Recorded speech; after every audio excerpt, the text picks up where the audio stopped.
ये जो पक्षी आप देख रहे हैं, ये गोरैया पक्षी है। बिहार का राजकीय पक्षी गोरैया। अभी मैं जिंदा हूँ गोरैया, ओ रे गोरैया। जैसी दो किताबों के साथ साथ कई किताबें लिखकर एक प्रशासनिक पदाधिकारी संजय कुमार, जो पहले पत्रकार रहे और वर्तमान में भारतीय सूचना सेवा में पीआईबी में उप निदेशक के पद पर हैं। ये पर्यावरणविद भी हैं। गोरैया का प्रेम दिखता है। ये गोरैया को लेके कितने सेंसिटिव हो जाते हैं, ये उनकी बातों को सुनकर दिखता है। ऐसे कई पक्षी और गिलहरियों को खाना खिलाना, दाना देना और पानी देना इनकी दिनचर्या है। फिल्म अभिनेता सोनू सूद ने भी इनके ऊपर बनाई गई फिल्म के बारे में बताया। आइए बिहार ही मिलते नहीं हैं पूरे इनसे। विश्व से गोरैया की विलुप्ति का सवाल खड़ा हुआ था। और ये सवाल जो है आपको जब खड़ा हुआ तो पूरे विश्व भर में इसके संरक्षण को लेकर पहल शुरू हुई थी। पहल शुरू होने पर क्या हुआ कि फिर जैसे मुंबई में है, नागपुर में ये दिलावर है, nature for Bombay for nature river society के लोग हैं और कई संगठन के लोगों ने मिलकर जो है लड़ाई लड़ी और गोरैया के संरक्षण की पहल की शुरुआत जो है आपको 20 मार्च 2010 से शुरू हुई, जो विश्व गोरैया दिवस हम लोग पूरे विश्व में मनाया जाता है। उसके बाद जो ये पहल शुरू हुई तो लगातार चलती गई और उसको देखते हुए दिल्ली सरकार ने 2012 में आपको राजकीय पक्षी घोषित किया। उसके बाद बिहार सरकार ने 2013 में गोरैया को राजकीय पक्षी घोषित किया। इसके घोषित करने के पीछे मंशा यही थी कि जो गोरैया हमारे घर आंगन में दिखती थी, खेत खलियान में दिखती थी, वो विलुप्त हो गई थी, वो अब नहीं दिखती है। और नहीं दिखने के पीछे कई वजह थी। वजह ये थी कि आपको खेत खलियान में जो कीटनाशक का प्रयोग होने लगा, उससे वो गोरैया या तो मरने लगी या फिर वो वहाँ से पलायन कर गई। दूसरा क्या हुआ कि उसके आवासीय संकट उसके सामने आया। लोगों ने कंक्रीट का जंगल बन गया। कंक्रीट का जंगल बनने से क्या हुआ कि उसकी सामने आवासीय संकट आएगा तो पलायन करेगी। जैसे हम रोजी रोटी के लिए हज़ारों किलोमीटर जाते हैं, वो चलने लगी, बाहर चली गई। फिर आहार का संकट, जब कीटनाशक का प्रयोग आपने किया, खेत खलियान में पहले आपको अनाज रखे जाते थे, अब वो अनाज रखने की परिपाटी बंद हो गई है। आप पहले मिट्टी का कोठी होता था, वो कोठी अब सीमेंटेड की ये इस्पात की जो टीन के चदरे की कोठी आ गई है। तो वो अनाज नहीं मिलना, आहार नहीं मिलना, और गोरैया अपने बच्चों को कीड़े खिलाती है। जो फसलों में जो कीड़े लगते हैं, जो फसलों को जो नुकसान पहुंचाते हैं, उन कीड़ों को गोरैया अपने बच्चों को खिलाती है और वो इसलिए खिलाती है और किसान की मित्र भी कहलाती है वो। तो ये तमाम जो चीज़ें आई, प्रदूषण भी हुआ, फिर जिस तरह से आपको प्रदूषण बढ़ता गया, उसने भी गोरैया को पलायन पर मजबूर किया। ये गोरैया पक्षी सबसे ज्यादा कहाँ पाया जाता है? नहीं, गोरैया देखिए, गोरैया मतलब हम बात करें अगर घरेलू गोरैया की, तो वो घरेलू गोरैया की हम बात कर रहे हैं, हाउस स्पैरो। हालांकि वो 6 तरह की गोरैया होती हैं, लेकिन अमूमन लेकिन हाउस स्पैरो जिसकी हम लोग इंडिया में हो या पूरे एशिया में जो देखते हैं, वो घरेलू गोरैया है। और जहाँ जहाँ इंसान जाता है वहाँ गोरैया आपको, हमारे बचपन में हमने उससे खेला है, कूदा है। हम लोग टोकरी में फंसा के उसको खेलते थे, रंग लगा के उड़ाते थे। हमारे घर आंगन में जब अनाज गिरा तो आगती थी, चुप के चल जाती थी, फुट से उड़ के चल जाती थी। लेकिन आज भी है वो, आज भी पहल की शुरुआत हुई तो लोगों के घरों में आने लगी। सर, गौरैया राजकीय पक्षी है बिहार की, तो क्या बिहार सरकार में जो नए सरकारी भवनों का निर्माण हो रहा है, क्या वहाँ पे इन पक्षियों के रहने के लिए भी एक अलग से व्यवस्था नहीं बनाई जा सकती, जैसा कि गुजरात वगैरह में होता है?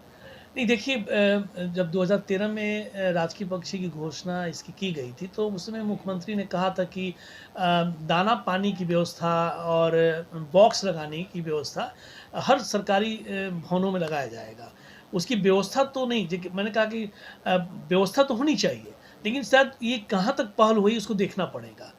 लेकिन जब वन विभाग ने कुछ बॉक्स लगाए थे जहाँ तहाँ, और जैसे हमारे साथ जुड़े हुए लोग हैं, हमारे पर्यावरण योद्धा के जो लोग हैं, हमारे संगठन जो हम लोग जुड़े हुए हैं, वो लोग मिट्टी के बॉक्स और लकड़ी के बॉक्स को लगाने की पहल शुरू की गई है। लेकिन गौरैया जो है जहाँ जहाँ इंसान होता वहाँ जाती है। जैसे इस कर्पूरी ठाकुर सदन में हम जब 2017 में आए तो 2 गौरैया दिखी थी, आज कई गौरैया है। इसलिए है कि यहाँ पर लोग आ गए, इसके आसपास की बस्ती है, भले ये राजीव नगर में बस्तियाँ कम थी, तो गौरैया जहाँ जहाँ लोग जाएंगे उसके पीछे पीछे गौरैया जाएंगी। अगर सरकारी भवनों पर पहल की जाएगी तो वहाँ गौरैया आएगी। सर, फ्लैट की संस्कृति में बागवानी भी फ्लैट तक सीमित हो गया है, तो क्या वैसे लोगों को भी अवेयर नहीं करना चाहिए कि गौरैया के लिए भी दाना पानी की व्यवस्था करें? बिल्कुल, हम लोग जैसे हमारा ये स्लोगन ही है, दाना पानी रखिए, उसके पेड़ लगाइए, बॉक्स लगाइए और थोड़ा सा प्यार दीजिए। क्यों? जब दाना पानी रखेंगे, बालकनी पर हो, छत पर हो, घर के आंगन के बाहर हो, रेलिंग पर हो, छींट दें या मिट्टी के बर्तन में रख दें, पानी रख दें। इससे गर्मी का मौसम आता है, देखेंगे कि तमाम लोग पानी रखने की शुरुआत कर देते हैं, लेकिन नहीं, हर मौसम हर दिन पानी रखिए। और जब बॉक्स अगर मान लीजिए आवास नहीं दे पाते हैं, कंक्रीट की इमारत बन गया है, अब उसको तोड़ तो सकते नहीं है, तो उसकी घर वापसी की व्यवस्था करनी पड़ेगी। आप घर के जैसे छज्जे के नीचे बॉक्स लगा दें, वो सस्ते बॉक्स मिलते हैं, आप बॉक्स लगा दें। मिट्टी की बॉक्स वो भी मिलता है, वो लगा दें। नहीं मिलता तो कार्टून का ले आइए और उसमें छोटा सा आपको 3 mm का 32 mm का आप छेद कर दें और उसको लगा दें, उसमें गौरैया आकर रह लेगी। अगर वो कर देते हैं व्यवस्था, तो जैसे आपने कहा पेड़ पौधे का, पेड़ लगाने के लिए जगह नहीं है, कोई बात नहीं, आप गमले में आप नींबू का पेड़ लगाएं, अनार के पेड़ लगाएं। कई साथी हैं जो उन्होंने लगाया है, मैंने खुद लगाया है, नीम भी लगाया है, तो उसमें आपको वो बैठती है, क्योंकि वो सुरक्षा उसको चाहिए और बैठने की जगह भी चाहिए। तो आप पहल कर सकते हैं, छत पर भी लगा सकते हैं। लोगों ने बागवानी की पहल भी की है, बल्कि सरकार इसके लिए अनुदान भी देती है। इसके लिए कोई अवेयरनेस प्रोग्राम भी हो जो चल रहा है सर?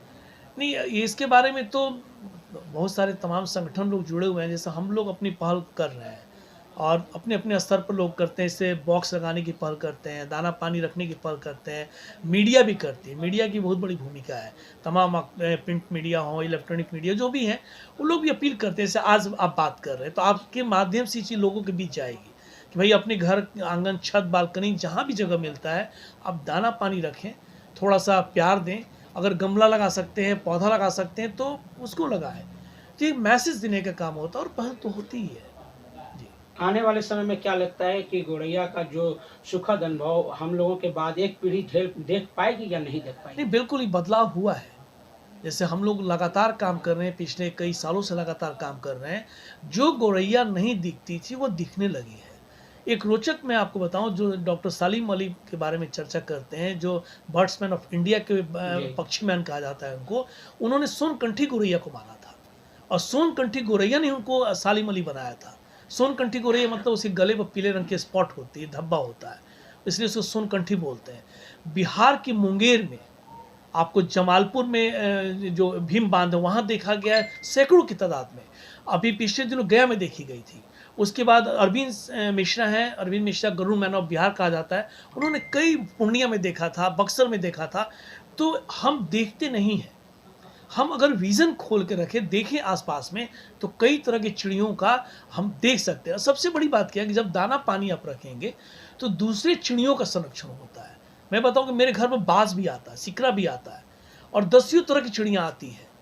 तो इसकी पहल जब करेंगे तो तस्वीर बदलेगी और बदल रही है और लोगों के घरों में गौरैया वापस आ रही है। एक आखिरी सवाल सर कि आपके द्वारा खींची गई एक गौरैया की जो तस्वीर है वो डाक टिकट पर भी गई है, क्या ये बात सही है? देखिए, चूँकि मैं डालता हूँ फेसबुक पर, सोशल मीडिया पर डालता हूँ, तो वहाँ से लोग तस्वीर को लेकर उसमें इस्तेमाल करते हैं। तो मुझे, जैसे मैंने भी एक डाक टिकट अपना गौरैया का बनाया था, तो लोग इसको लेते हैं और मैं किसी को रोकता नहीं हूँ। उन्होंने बताया कि आपके डाक टिकट पर उसको लिया गया है, पोस्ट कार्ड बना था, तो इस्तेमाल करते हैं। लेकिन 2010 में एक डाक टिकट आई थी जो गौरैया संरक्षण को लेकर आई थी, उसकी पहल हुई थी, वो एक अलग था, एक संदेश दिया गया था और हम लोग फोटो के जरिए संदेश देने का काम करते हैं। सर आपके मन में कैसे विचार आया कि गौरैया का संरक्षण हो? देखिए, अब चूँकि हम भी कंक्रीट के जंगल में ही रहते हैं, कंकड़बाग डॉक्टर्स कॉलोनी में रहते हैं, तीसरे मंजिल पर रहते हैं। गर्मी के दिनों में हम घर के अंदर में बंद कमरे में सो रहे थे, चिड़ियों की आवाज़ सुनाई पड़ी मुझे, चीची चीच की आवाज़। तो किचन में मैं निकल के देखा तो देखा कि किचन के जो नल है, गौरैया वहाँ पर पानी के लिए तड़प रही है। तो मैंने उसको तुरंत पानी नल खोला, थोड़ा हट जाती है, और खोला, वो पानी पी और चली गई। तो आइसक्रीम हम लोग खाते, प्लास्टिक का कप था, मैंने लिया और बाहर के बालकनी, मेरा बहुत छोटा, ज़्यादा बड़ा नहीं है, उसमें मैंने कप में पानी रख दिया। उसके बाद वो फिर अनाज भी डालना शुरू कर दिया, चावल। धीरे धीरे देखा कि 1 2 3 4 रोज़ गौरैया के आने की सिलसिला शुरू हो गया।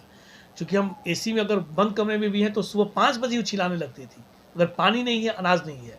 तो मिट्टी के कप को कौवा गिरा देता था, कौवा भी पानी पीने आता था, उसमें मांस का टुकड़ा भी डालता था। उसके बाद कई तरह की चिड़ियाँ वहाँ आने लगी।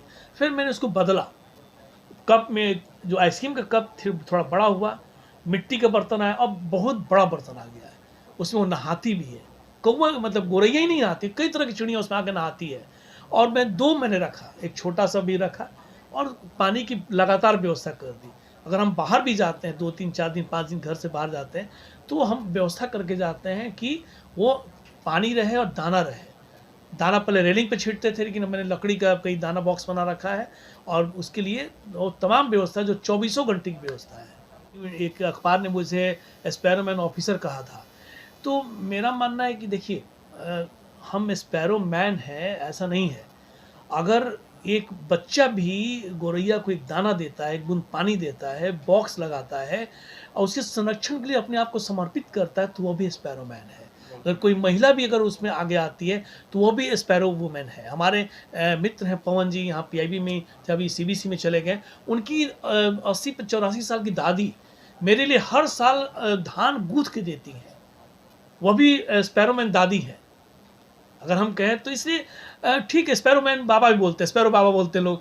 तो कहने का मतलब, जब आप काम करेंगे तो लोग आपको पुकारने लगते हैं, विशेषण लगाने लगते हैं, कोई भी हो, तो ये तो नेचुरल है। लेकिन थोड़ा अच्छा भी लगता है, लेकिन ये कि लोग जुड़े, क्योंकि नहीं जुड़ेंगे, नहीं पहल करेंगे तो दिन दूर नहीं दिन इंटरनेट पर देखेंगे अच्छी गौरैया है और आप आहे भरते रह जाएंगे। ये चीज़ है। सर अपना परिचय।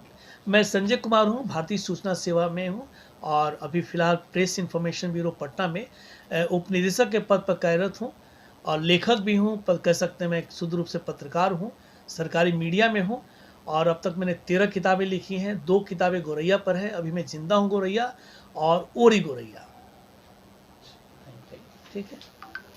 वीडियो को लाइक करें, शेयर करें, सब्सक्राइब करें और तमाम तरह की खबरों से जुड़ने के लिए बेल आइकन को ज़रूर दबाएं। धन्यवाद।